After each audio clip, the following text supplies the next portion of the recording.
Well, we have learned how to do measurements. We have learned how to use the measurements for hypothesis testing, and now we will take on the problem of theoretical research. What does a theorist actually do? Theoretical research entails a few different things. So, we will talk about theoretical research today.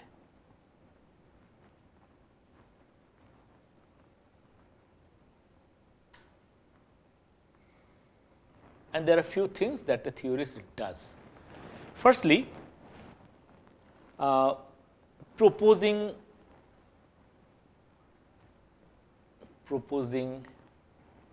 hypothesis and postulates to explain various physical phenomena and processes. For example, in order to explain the apparent motion of the planets, Newton proposed the theory of universal gravitation. That is a postulate he proposed, and then he had to show that if this postulate is true, then what is observed should be observed. So, that is the task of a theorist. Encountering a situation, encountering a phenomenon, the theorist tries to figure out why did it happen, how does it happen, and the answer to these questions normally come from a hypothesis or a postulate. So, proposing that, working that out is the task of a theorist. As a good example of a hypothesis, for example, Laplace's hypothesis on the origin of the solar system, that there was a nebula which condensed to form the sun, and as it condensed it was spinning fast, and so it took a disk shape and the sun formed at the center, the planets formed at the outer periphery of the disk.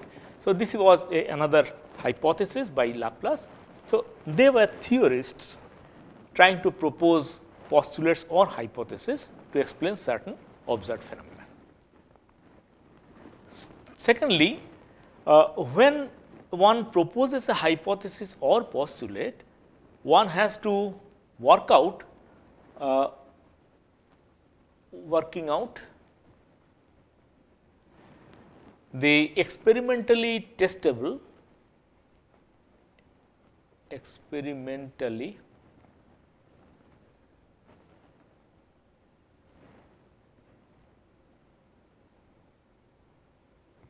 or observationally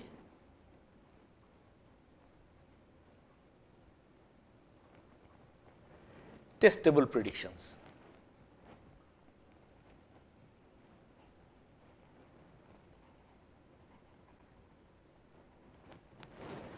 So, the task of a theorist is not only to propose a hypothesis, but also to work out the experimentally or observationally testable predictions. For example,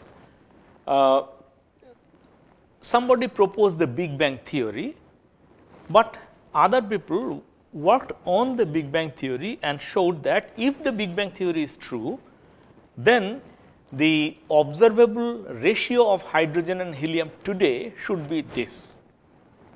So, then on that basis one can go on to check whether the predicted thing is true or not. And if it is not to be found true, then the premise on which it was built should be false, but if it is true, then it will only strengthen our confidence on that particular theory. So, this step essentially is related to some numerical values. So, one has to predict something that is observationally or numerically or experimentally testable means one has to predict a value, and that is what is ultimately tested, and how to test that we have already covered in this course. Now, when a particular phenomenon is encountered, an experimentalist normally does some preliminary investigation of that, identifies what are the independent variables that can be varied independently of everything else, and if these are varied, what vary as a result of that these are the dependent variables. So, one identifies the independent and the dependent variables, and normally as a initial, in order to obtain the initial clues, one performs some experiments where one varies the independent variables and observes the resulting change in the dependent variables, and these are plotted as graph, and from there one is often able to extract some kind of a functional relationship, and once these functional relationships are obtained, then that provides a clue to the theorist. So, obtaining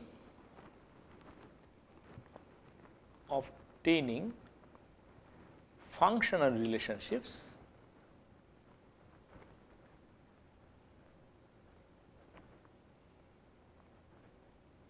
from experimental data.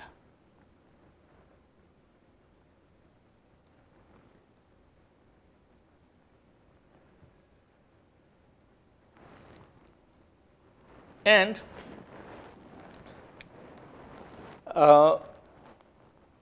for example, when we encountered for the first time the issue of the black body radiation, then the black body radiation was experimentally tested. That means, the quantum of radiation, quantity of radiation in different wavelengths was plotted, and from there it was a graph like this, and from there people tried to extract some kind of a functional relationship, one of this part, another of that part. So, we have a functional relationship, and then the task of the theorist was to answer why is this particular relationship, but the first step was to obtain some kind of a functional relationship.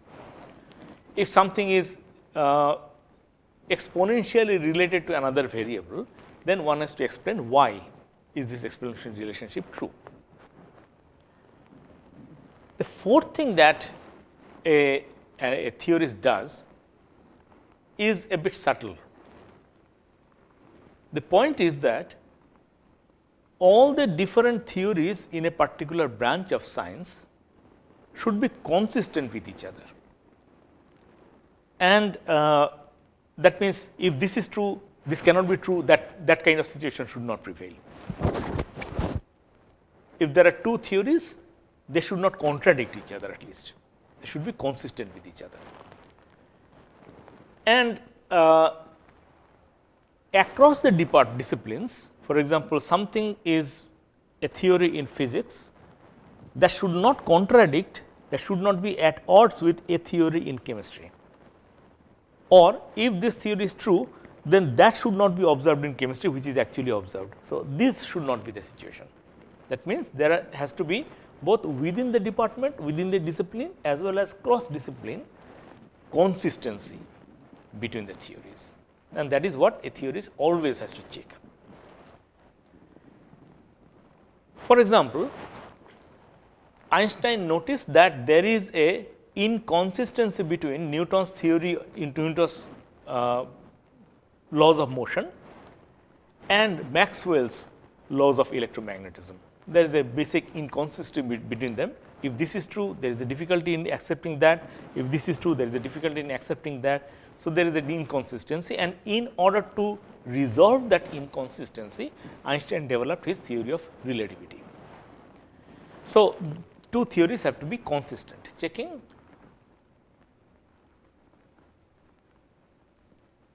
consistency between various theories.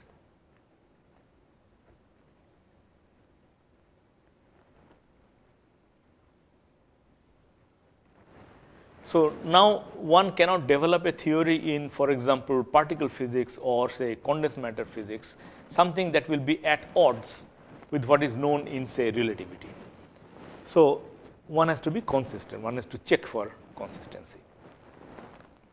Overall, having done all these different steps, and I forgot to mention, a theory is developing mathematical models.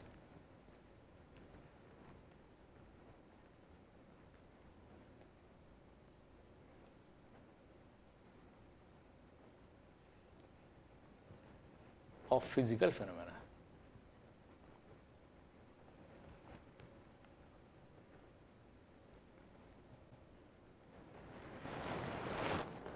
Because if you have a mathematical model, with that you can understand why a certain thing happens, why a certain thing behaves the way it does, or you can also predict what will be the behavior of a system under certain specific circumstances. So, these are essentially the things that a theorist does. But at the base of it, anything that a theorist does should have explanatory power. It should explain something, and it should explain more than what it was initially proposed to explain. So, it has to have a broader explanatory power. Take any good theory of electromagnetism by Maxwell, theory of motion by Newton, the theory of relativity by Einstein, theory of biological evolution by Darwin, all that has a great explanatory power. So, that is another thing that a theorist tries to achieve, to explain something. So, we have already done the proposing hypothesis and postulate part, and working out the experimentally or observationally testable predictions is something that, okay, we will do that, but let us first take this particular part, obtaining function relationship from experimental data. Now, when you have plotted the experimental data in some way or other, let me just delete this and work it out.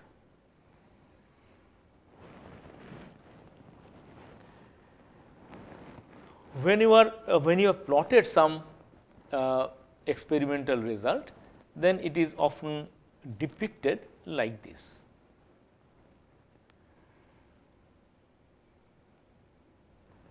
So, here for example, it could be the independent variable,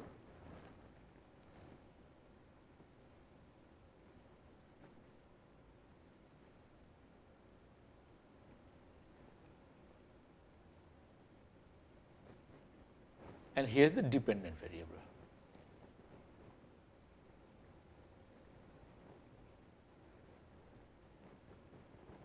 And you can have points something like this scattered for at different values,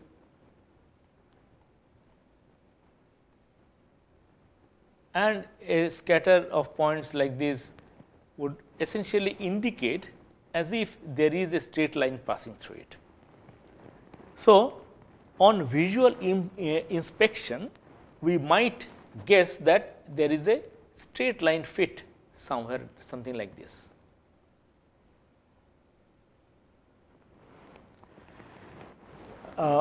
But a visual inspection does not always give accurate results. So, we have to get a good fit of this graph.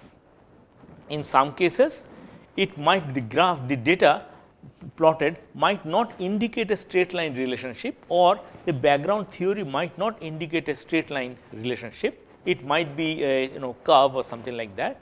In those cases, we will deal with that later.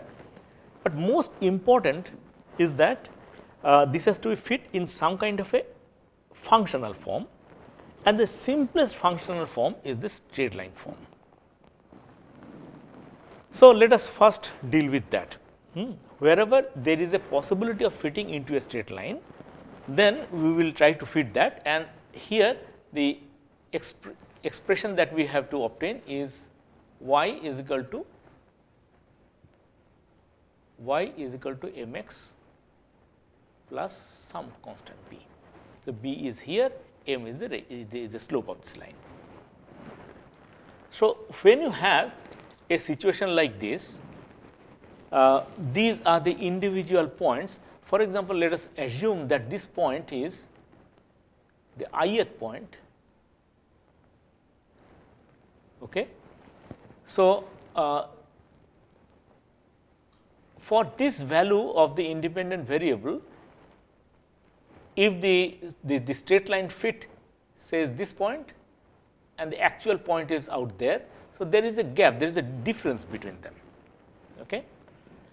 So, let us call that y, and this is the ith point, and here this particular point or at the same value of the independent variable x, this is mxi plus b, okay, ith point.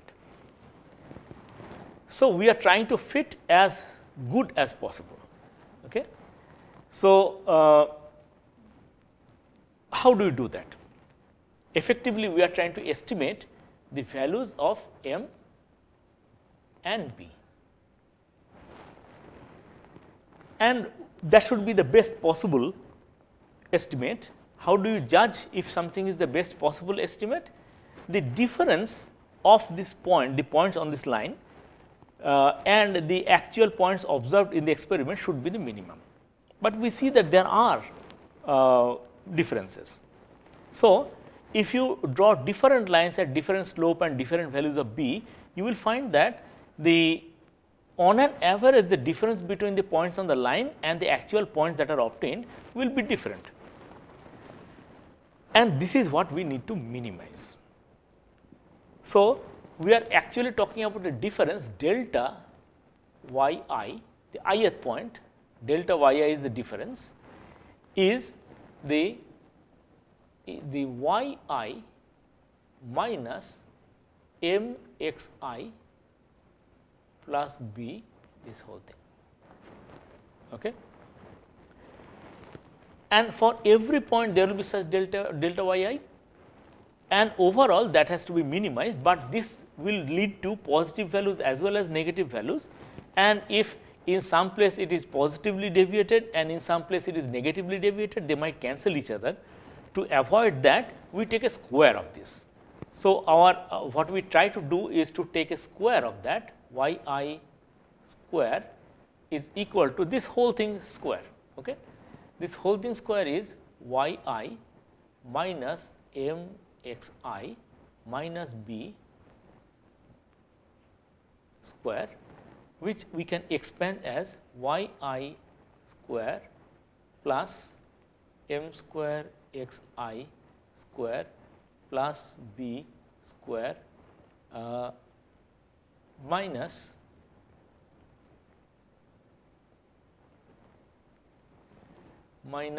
twice m xi yi minus twice b yi plus twice m b xi, right. So, that is what happens when you expand it. Now, this is what we will try to minimize. So, what we minimize is the summation of all these values for all these points. So, we are actually trying to minimize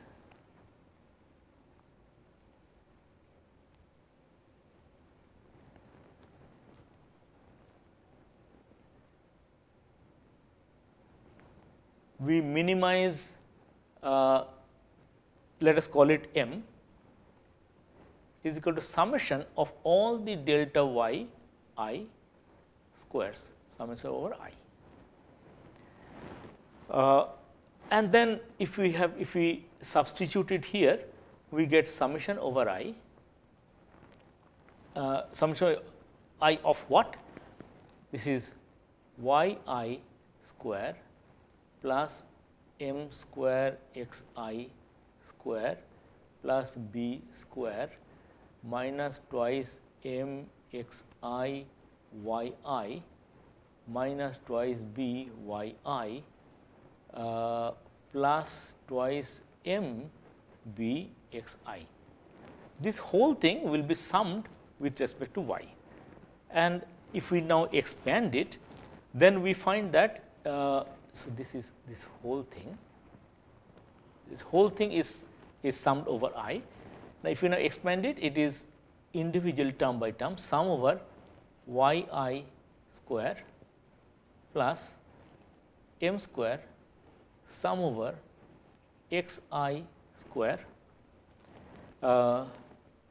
plus b square.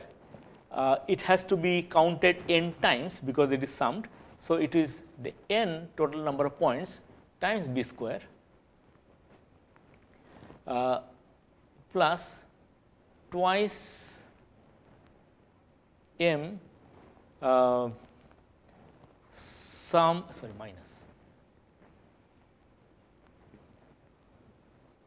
minus twice sum over x I y I minus twice b sum over y I, and this is plus twice m b sum over x I. So, we have this situation. Now, for all such minimization problem, this is what we are trying to minimize. For all minimization problem, we are trying to minimize it for, and thereby we are trying to obtain the best values of m and b. So, we will need to obtain the derivative of capital M with respect to small m, and we have to equate it to 0, and then we have to take the derivative of capital M with respect to b and again equate it to 0. So, this is what, these are the two things we need to obtain and equate to 0. Now, if you take a derivative of capital M with respect to small m, the first one yields, this one will yield nothing, this one will yield twice m this. So, it is twice m sigma x I square. This will yield nothing because it is differentiation with respect to m. This one will yield minus twice sum x I y I. This one will yield nothing, this one plus twice b sum x I. That should be equal to 0. That should be equal to 0. Similarly, if you take a derivative with respect to b, then we get first one will yield nothing, second one will yield nothing. This is n twice n b plus this will yield nothing, this will yield minus twice sum over y I, and this is plus twice m sum over x I equal to 0. Now, these are two simultaneous equations with two variables m and b, and it can be easily solved. I will not go into the trouble of actually solving it because it is a somewhat longish algebraic procedure which is conceptually trivial. So, I will just write down the results. M turns out to be n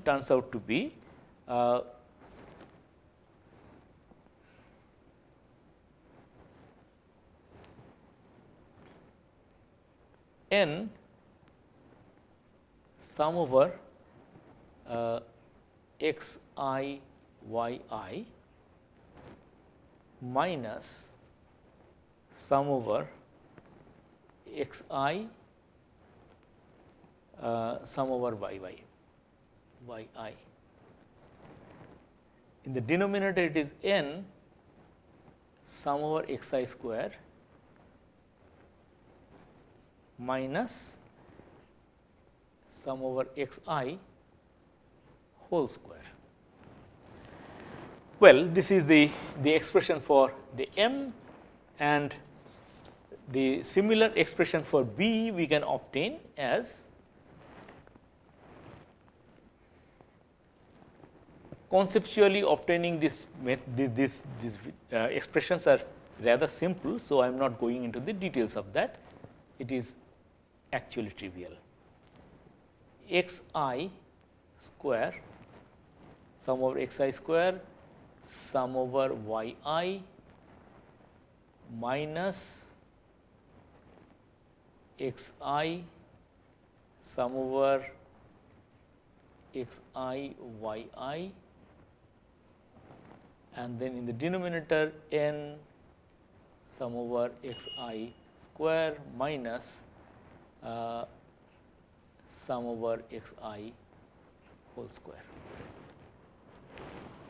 So, these are the values of m and b. You notice that the right hand side, each term in the right hand side are known.